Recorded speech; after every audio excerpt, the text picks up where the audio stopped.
Hey, everybody. Welcome to the Buck Brief. On this episode, our friend Matthew Marsden is with us. He is formerly an actor. We've seen him in things like Black Hawk Down, one of the Rambo movies, and now a red-pilled conservative voice in the podcast world, formerly from the UK, or I guess always from the UK, but now, are you a U.S. citizen yet? Have you become one of us? I am. That's I'm very one of exciting. you lot. Yeah. So lucky for you, you've got the actual citizenship, and you've got like 7 kids. Is it 7? How many is it? Nine kids. Nine kids. Yeah. Nine. For those who remember Herman Cain, rest in peace. So we want to dive into some things. I actually am very curious. I haven't talked about this at all on podcast yet, or on radio either. What the heck is going on in the UK? Because I know you've been following this. Things have been getting rough on the streets there. Yeah, it's really crazy. And actually, I was there 3 weeks ago. So I was there just before that stabbing happened. But I've been talking about this for a long time. What you've basically had is years and years and years of the Conservative government as well, gaslighting the British people. You know, there are terrorist attacks. They won't say, they always come out and they say, well, we don't really know the motivation, right? We don't know the motivation. You're like, look, just say what it is. It's Islamic terrorism, right? But then when someone who isn't Islamic commits a crime, they'll come out with it immediately and they'll arrest them or clamp down on it.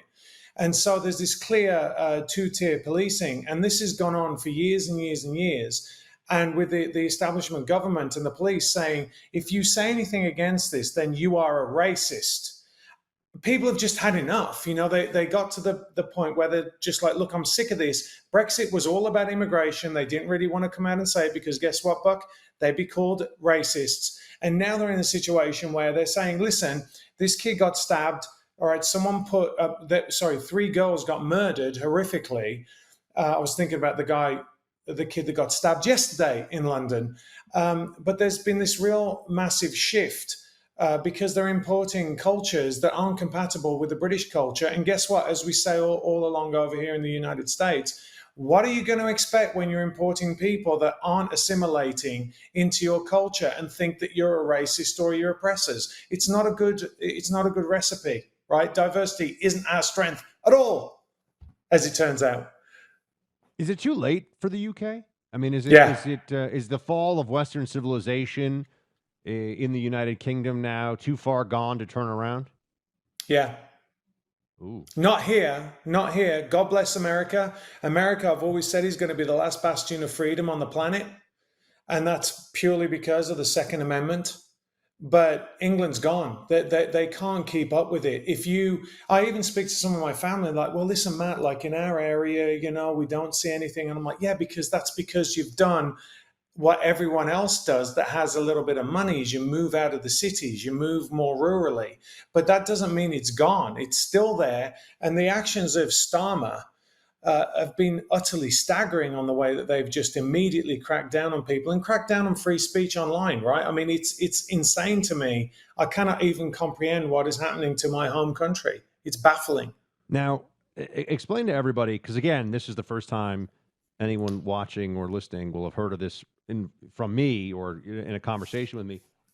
What kind of censorship? I mean, they're taking people now, or they're telling people now that they will arrest them for spreading misinformation about immigrants or the riots, but even relaying or retweeting or reposting information that they say is hateful can get you arrested. And they've actually arrested people for this? Is that basically where it is? That's 100% where it is. It's like if you have retweeted someone that said this, say reposted, right? I still can't get out of that tweet thing. Yeah. If you've reposted it, or if you've done something that they could consider to be an incitement to violence. I mean, what does that mean in this day and age? We don't know. Is that they're going to come and arrest you. But what's even better is they said it doesn't matter where you are in the world, we will prosecute you, we will come for you. And I'm like, good luck with that one. Although, you know, who knows with this government. If we take them at their word, Matthew, that means if an American says something about the UK riots that UK authorities think crosses some kind of lines that they're making up as they go, theoretically, they could try to bring a charge in a UK court and demand extradition of a US citizen. That's exactly right. Yeah. What's so crazy about this is that not only is that just outrageous and intellectually indefensible, morally indefensible on every level. If Kamala Harris becomes president, I don't think that she would necessarily defend Americans against that kind of extraterritorial jurisdiction. I think that she might say, oh, some right winger was saying bad things about immigrants in the UK. UK government is a close partner. I guess we'll hand you over. I think you're entirely right, and that's where I was going. Right now, I wouldn't. If they brought that over right now, I think with Biden in or whoever you want to think is pulling the strings in, I think that they might delay it a little bit. If Trump gets in, absolutely no way. There's no way that would happen. But if Kamala gets in, then yeah, of course I can see them extraditing people to the UK over this. It's really, really alarming. And I think the most alarming thing about it is that Keir Starmer has only been in for like 4 weeks or 5 weeks before he started doing this. So it's kind of it's really a indication of where the country is going to go. It's not going to get better. And you know this, Buck. What do you do in these situations, right? You calm down, you de-escalate the tensions. There was an amazing video of a guy who was a British Army. He was a policeman. He was a policeman, and he said when the BLM riots were going on over in England, because that had everything to do with the Brits as well, even though they never had anything to do with the civil rights movement or anything like that in the UK. So what they were told was, with BLM, you have to dress down, you have to wear civilian clothes, and you can only take a small shield for your protection. And this policeman said that the rioters were coming past and tapping their shields with machetes, right? Yet 3 days later at a British soccer game, full riot gear, and go in and sort it out, right? So they clearly know the difference between escalating and de-escalating a situation. So what would be the smart thing to do here? Okay, guys, everybody calm down.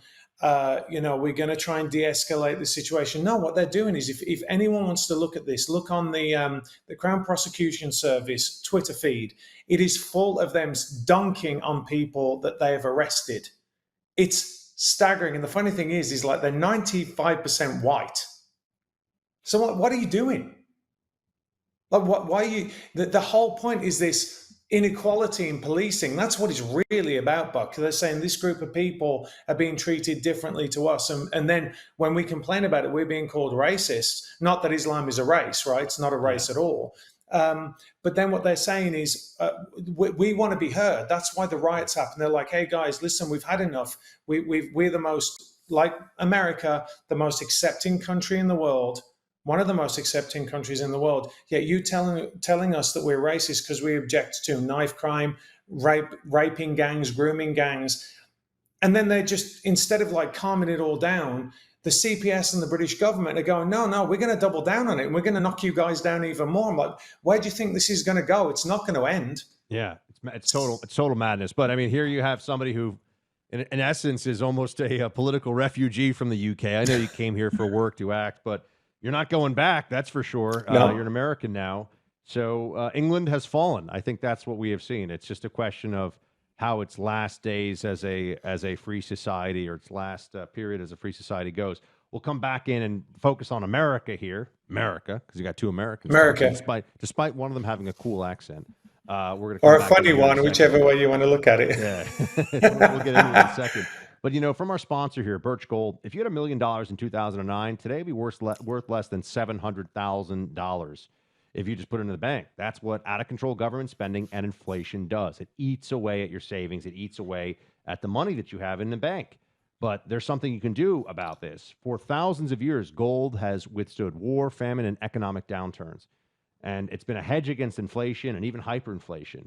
And the person, or the group rather, that I trust to help you diversify into gold is the Birch Gold Group. For over 20 years, Birch Gold has helped concerned Americans convert an existing IRA or 401k into a tax-sheltered IRA in physical gold. Best part, doesn't cost you a penny out of pocket. With an A+ rating from the Better Business Bureau, tens of thousands of happy customers, you can trust Birch Gold too. To learn more, text the word Buck to 989898. Get a free, no obligation info kit on gold. Again, text BUCK to the number 989898 to protect your hard-earned savings and diversify into gold and silver, by the way, today. Birch Gold Group. Go check it out. All right. Kamala can't win this thing, right, Matthew? You know, make me feel better about this. I have faith in Trump, but am I being too faithful? Yeah. She can win it, dude. That's so sad. She can win it. I mean, it is because, I mean, you know it. Look, I mean, she's terrible. I mean, she's a moron. Let's face it. I mean, she's not smart at all. Correct. But you've seen the Democrat machine, and it's impressive to watch, right? How they roll out, how they have absolutely no morals, they have no standards, they just understand power. You know this.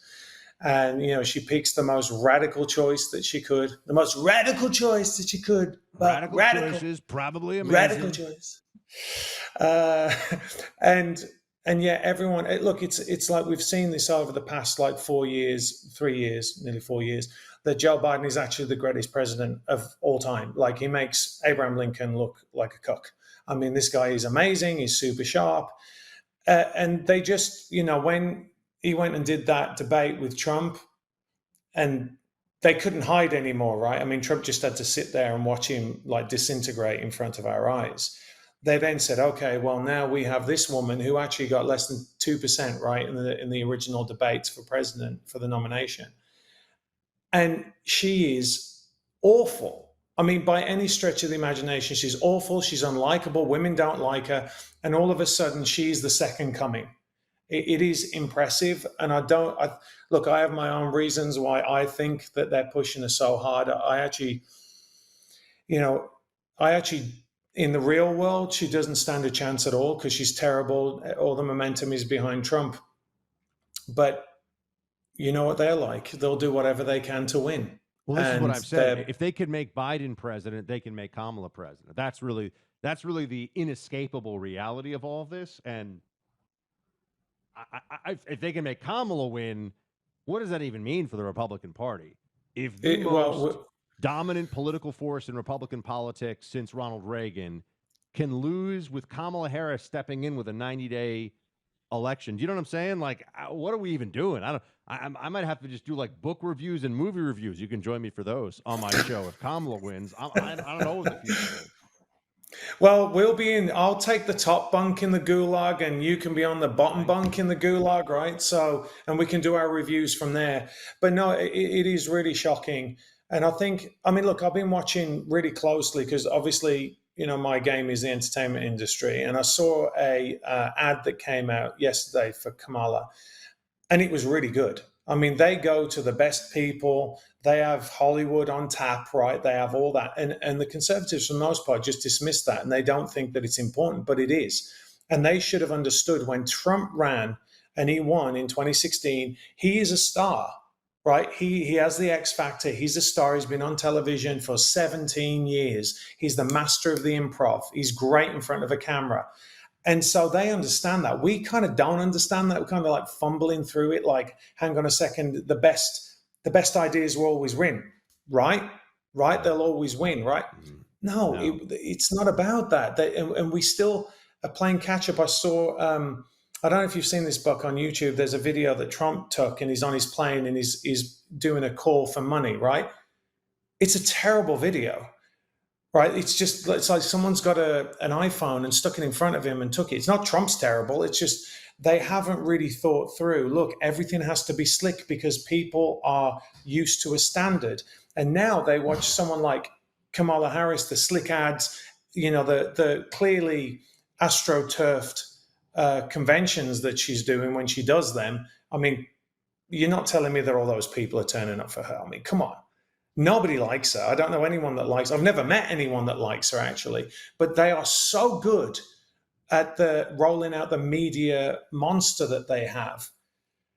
That's all you need. And a little bit of tweaking here, right, Buck? A little bit of tweaking there and discounting. We like to call them shenanigans so that we don't get sued. You know what I mean? Shenanigans, which is probably a good Irish word, right? It sounds like, I don't know, shenanigans, shillelagh. Probably comes from the mother Malarkey. country. I don't know.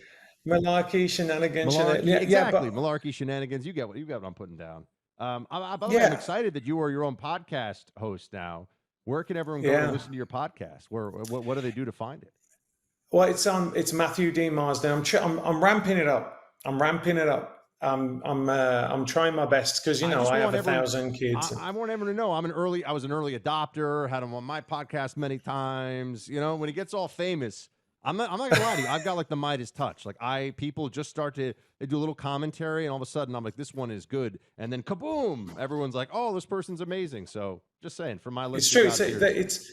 It's Buck Sexton Kingmaker. Yeah, I mean, probably a little bit. Some people are saying he makes Some people people say into superstars. He makes them huge. Huge. We'll get back to this in a second. But, there's something else I want you all to know about. We're talking about subscribing to things. I've got a newsletter coming out now weekly that deals with all the biggest events and also gets into what the economy is going to do. I'm partnering with Brad Thomas for this. He is a guy who has been helping thousands and thousands of people make smart moves in the markets for decades now. So Brad Thomas and I have this newsletter coming out. It's going to be weekly, and it's going to give you the ability to position yourself to make the key smart moves to take advantage of what's coming and protect yourself when things get choppy and crazy in the markets. If you want to be prepared, go to this website, theurgentmessage.com. It's free. It's a free email newsletter. Theurgentmessage.com. Sign up for free. Get my steps to help you prepare and profit in the stock market, especially given the upcoming election. A lot of important insights for you. Theurgentmessage.com. Sign up for this free newsletter when you can. All right. Now, how is Trump? I mean, you got into this a little bit. Look, Trump, after the attempted assassination, when he took a bullet through the ear and put his fist in the air, I was like, I mean, this guy is a figure of destiny. But I worry that his campaign peaked in the middle of the summer instead of right before people are voting.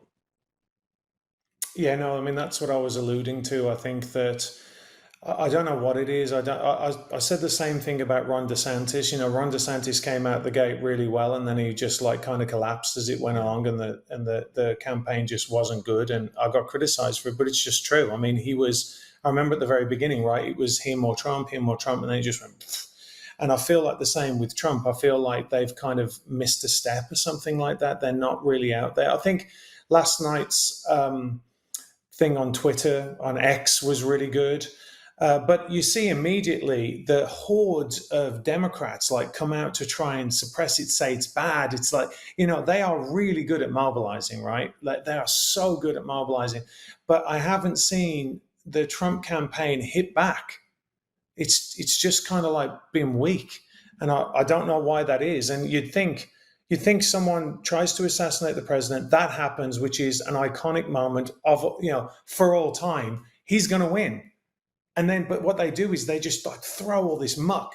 No, he had a blood pack. He had this. He did that. It wasn't really a shit. It was the teleprompter. None of that mattered, right? Like none of it mattered. But they just kept throwing it all out there. And all of a sudden now, it's almost like the assassination attempt was like last year. That's how I feel like. It feels so far away now. And I just don't think that the Trump campaign has done enough to keep him front and center and make arguments, legitimate arguments that are getting out there. I haven't really seen anything. I'm bombarded with Democrat messaging all the time. So, and I'm obviously not their target, right? So they're really hitting a lot of people, and it's really concerning. I am concerned indeed, but I also am keeping the faith. I think Trump will win. One more sponsor I have to tell everybody about is Tunnel to Towers Foundation. Tunnel to Towers does incredible work, and I'm so proud to be partnered with them here on the show. They do things like help Jerry Paget, second enlisted in the U.S. Navy and deployed, second enlistment in the U.S. Navy, deployed multiple times to Iraq and Afghanistan. While on patrol in Afghanistan, Jerry was injured in an improvised explosive device blast. He suffered a spinal cord injury, traumatic brain injury, and audio and visual impairments. Nothing can reverse the damage done to Jerry's body, but through the Tunnel to Towers Foundation, we can honor heroes like Jerry in gratitude for their tremendous sacrifice. We understand the price of freedom, and we can choose to honor those who fight for it despite its tremendous cost. Thanks to friends and supporters like you, Jerry and his family moved into a new smart home at the Foundation's Let Us Do Good Village in Florida, where he can live independently thanks to specially adaptive technologies. Nothing can repay the price of freedom, but your donation now can change the lives of those who so selflessly sacrifice for our communities and our country. Donate $11 a month to Tunnel to Towers at T2T.org. That's T, the number 2, T.org. All right, so my friend, you're going to have a podcast up. Well, this podcast will be out, and so more people can check out your podcast and learn about what you're doing. You're on YouTube. You're on all the places. Yeah. I'm mainly on X. I go on X a lot because it's nice and convenient. But yeah, I'm on all the places, all the socials.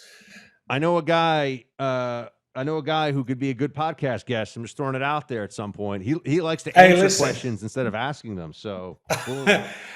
I would love to have you on if you're willing to come on. That would be a delight. Yeah, text me. We'll make it happen. I'll give you the best action movie list of all time, and you can agree or disagree with me. But if you disagree, you're going to get smoked because obviously it's the best list. As long as Black Hawk Down is on it. Of course. Oh, there you go. Yeah, let's do it. Special operations guys that I know, I kid you not, everyone that I've ever asked, what is the most realistic movie to depict modern combat, especially in the special operations context, they all say Black Hawk Down. It changed my life. Yeah, it changed my life. I'm very, very grateful to be a part of that film. Yeah. Very, very cool. That's a fantastic movie. All right, my friend. Well, I'll talk to you on your podcast, and everybody else, talk to you soon. Shields high.